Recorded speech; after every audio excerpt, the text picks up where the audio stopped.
నాయకులు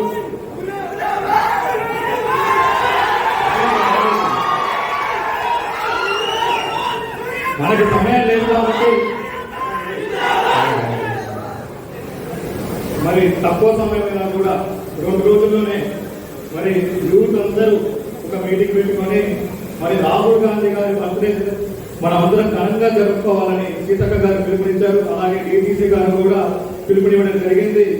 దాంట్లో భాగంగానే ఇంత తక్కువ సమయంలోనే ఒకరినొకరు కోఆర్డినేట్ చేసుకుంటూ మరి ఇంత పెద్ద ఎత్తున భారీగా తల్లి రావడం అన్నది ఒక్కరిదే కాదు, ప్రతి ఒక్కరు కూడా చాలా కష్టపడ్డారు. ఈ యొక్క ముఖ్య ఉద్దేశం ఏంటంటే నేను కూడా అనుకున్నాను, ఒక్కరి ద్వారా కావాల్సింది మనం అందరం యూనిటీ అంటే ఏంటో చూపెట్టాలి. యూనిటీ అంటే ఏంటో చూపెట్టి మనము మన సీతక్క గారి ముందు, మన డిసిసి గారి ముందు మన బలమేంటో చూపెట్టాలి. మన అతిథులు వచ్చారు కాబట్టి వాళ్ళ బలమేంటో చూపెట్టాలని చెప్పి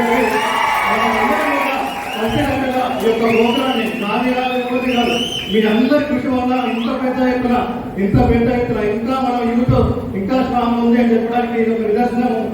అలాగే ఇంత మంచి కార్యక్రమానికి ఎక్కడెక్కడ నుంచో తరలి వచ్చిన అతిరథ మహారాజులందరికీ ఆల్రెడీ అందరి పేరు చెప్పేశారు కాబట్టి ఇక్కడ ఉన్న వేదిక మీద ప్రతి ఒక్క నాయకులకు పేరున నమస్కారాలు తెలియజేస్తున్నాను. మీరు ఒకటే చెప్తున్నాను, మీరు ఎవ్వరు కూడా మాకు పదవి రాలేదనో ఏం రాలేదనో మీరు డిసప్పాయింట్ అవ్వద్దు. ఎందుకంటే ఇక్కడ మేము ఎంతో కష్టపడి 3 ఏళ్ళు కష్టపడి 4 ఏళ్ళు కష్టపడి ఇక్కడ లైవ్ ఎగ్జాంపుల్ మన శాట్ చైర్మన్ గారు ఉన్నారు శివసేన రెడ్డి గారు, ఆయన యూత్ ప్రెసిడెంట్ గా చేశారు. అలాగే నేను పిల్లపాలను కూడా చేశాను. అన్ని వదులుకొని ఫ్యామిలీని వదులుకొని అన్ని వదులుకొని ఎన్నో కష్టాలు పడుకుంటూ మేము పిల్లపాలను వెళ్ళినా కూడా మరి అవన్నీ కష్టాలు మరి అవన్నీ కూడా మర్చిపోయి కూడా మేము టికెట్ రాకుండా కూడా మేము బాధపడకుండా ఇప్పుడు పార్టీ ఒక మంచి స్థానం నిలబెట్టింది మన శాట్ చైర్మన్ శివసేన రెడ్డి గారిని. అలాగే రాబో రోజుల్లో కూడా అందరికి కూడా మంచి పదవులు వస్తాయని కూడా మీ అందరికి తెలియజేస్తున్నాను. ఎందుకంటే కొంచెం డిసప్పాయింట్ లో ఉన్నారు, అందరికి ఎప్పటి నుంచో నా దగ్గరికి వచ్చి మాట్లాడుతూ ఉంటారు. నేను ఎప్పటికీ చెప్తాను, మీరు అందరికంటే కాదు ఫస్ట్ నా కథ నేనరా, నా కథ ఎక్కడో మీరు చూడండి, నాకు ఇంత బ్యాక్గ్రౌండ్ ఉంది, ఇంత విన్నా కూడా కాకపోతే తప్పకుండా ఆ కష్టమైన నాకు తెలుసు, ఆ బాధ అయినా నాకు తెలుసు కాబట్టి ప్రతి ఒక్కరు నేను అబ్జర్వ్ చేస్తూ ఉంటాను. ఎవరెవరు కష్టపడుతూ ఉంటారు, ఎవరెవరు ఎట్టుకున్నారు అనేది కూడా మీ అందరు ఇష్ట తీసుకునే ఉంటారు. తప్పకుండా ప్రతి ఒక్కరికి కూడా మన ఏదైతే అది ఏ పదవి అయితే ఆ పదవి ఇప్పుడు మనం ఎంతో మంది ఉన్నా కూడా గ్రంథాలయ చైర్మన్ మన యూత్ కి ఇప్పించాము మన సీతక్క గారి కృషితోటి.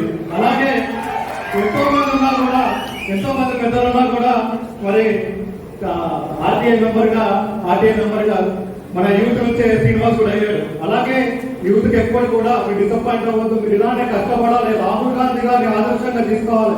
రాహుల్ గాంధీ గారు అప్పుడు ప్రధాని అయ్యే ఛాన్స్ ఉన్నా కూడా ఆయన అన్ని వదులుకొని అన్ని త్యాగాలు చేసి మన్మోహన్ సింగ్ గారికి ఇచ్చారు. ఇప్పుడు 15 ఏళ్ళు ఆయన ఇప్పటికీ కూడా మన కోసం డిసప్పాయింట్ కాకుండా మన కోసం కష్టపడుతూనే ఉన్నారు.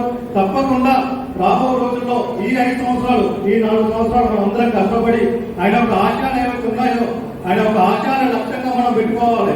ఈ యొక్క బర్త్డే రోజు ఆయన యొక్క ఆశయాలు ఏంటంటే క్యాష్ చేసేసి కులగణన ఒకటి చేయాలని, ఎప్పుడో 1930 జరిగిన కులగణన ఇప్పటిదాకా జరగలేదని చెప్పేసి అందరూ కూడా కోరుకుంటున్నారు. తప్పకుండా ఆయన ఆశయం ఏంటంటే కులగణన చేయాలని, అలాగే మహిళా సాధికారత, మహిళలకు చట్టసభలో రిజర్వేషన్ కల్పించాలని ఒక ఆశయం ఏదైతే ఉందో దాన్ని మనం దృఢంగా తీసుకొని దాన్ని మనము ప్రజల్లోకి తీసుకొని వెళ్ళి ఆయన యొక్క ఆచారాన్ని ముందు నడిపించే విధంగా మనం అందరము కృషి చేయాలని సందర్భంగా తెలియజేస్తున్నాను.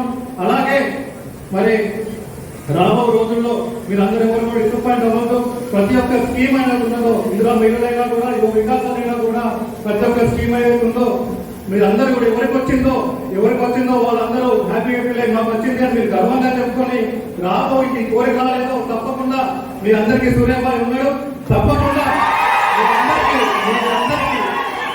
పార్టీలో కష్టపడే ప్రతి ఒక్కరికి న్యాయం చేస్తారనే సందర్భంగా తెలియజేస్తూ, అలాగే మరి రాహుల్ గాంధీ గారి బర్త్డే రోజు ఎక్కువ మాట్లాడింది కాబట్టి రాహుల్ గాంధీ గారి బర్త్డే కాబట్టి మనకి నెక్స్ట్ ఒక మీటింగ్ ఉంది కాబట్టి ఇప్పుడు రాహుల్ గాంధీ గారి బర్త్డే ఆయనకి మనందరం కూడా శుభాకాంక్షలు తెలియజేస్తూ, అలాగే మీరందరూ ఎలా అయితే క్షేమంగా వచ్చారో అలాగే క్షేమంగా మళ్ళీ ఇంటికి తిరిగెళ్ళాలని కూడా ఈ సందర్భంగా కోరుకుంటూ ఈ యొక్క అవకాశం నాకు ఇచ్చినటువంటి ప్రతి ఒక్కరికి పేరున ధన్యవాదాలు నమస్కారం తెలియజేసుకుంటూ జై